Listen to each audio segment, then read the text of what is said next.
আমরা গতকালকে বিএনপির যে ইশতেহারটা দেখলাম, সেখানে আমরা দেখেছি তারা জুলাই সনদ এবং গণভোটের যে বিষয়টি চলছে তার সাথে সুস্পষ্ট প্রতারণার আশ্রয় নিয়েছে।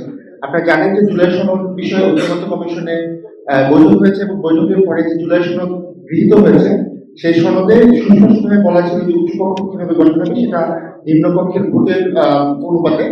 উচ্চকক্ষে কি কি আপনার অথরিটি থাকবে, যেমন উচ্চকক্ষে বলা হচ্ছে যে সংবিধান সংশোধনের তার সুবিধা সংশোধন হতে হতে উচ্চকক্ষে 51 ভোটের দরকার হবে। এবং এই দুইটি কথা এই গণভোটের যে আপনার চাকরি ধারা তার মধ্যে এটা সুস্পষ্টভাবে উল্লেখ আছে যে উচ্চকক্ষ গঠন হবে পিয়ার পদ্ধতিতে এবং সংবিধান সংশোধন উচ্চকক্ষে পাশ হতে হবে।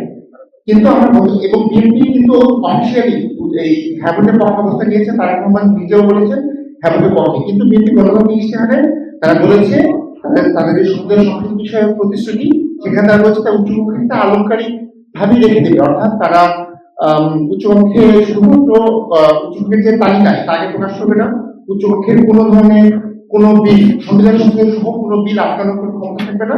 এবং উচ্চকক্ষ হবে নিম্নকক্ষে যে আসন সংখ্যা তার অনুপাতে। তার মানে উচ্চকক্ষে তারা যে উচ্চকক্ষে চাচ্ছে সেটা কিন্তু একটা অকার্যকর একটা পুনর্বাসন কেন্দ্রের মতন তারা একটা অবস্থায় নিয়ে যেতে চাচ্ছে। এবং আমরা খুবই অবাক হয়েছি যে বিএনপি মাত্র কয়েকদিন আগে হ্যাভোটের পক্ষে অবস্থান নিয়েও আবার তারা এই আপনার নির্বাচনী প্রতিশ্রুতিতে অফিসিয়ালি আবার সেটা উল্টো অবস্থান নিল। সুতরাং আমরা জানি না যখন হ্যাভোট যদি জয়ী হয়, এরপর যখন সংবিধান সভা গঠিত হবে সেখানে বিএনপির অবস্থান কি হবে আমরা সেটা জানি না এখন।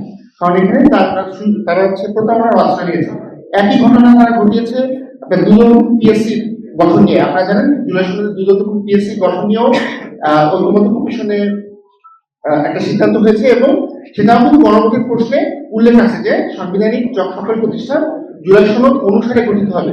তো আবার বিএনপি তাদের ইশতেহারে বলেছে তারা দুদক এবং পিএসসির জন্য আইন প্রণয়ন করবে এবং তার মাধ্যমে তারা দুদক পিএসসি নিয়োগ দেবে। অর্থাৎ এখানে আবার সরাসরি গণভোটের যে প্রস্তাব এবং জুলাই সনদ তার সাথে বিএনপি প্রতারণা করছে।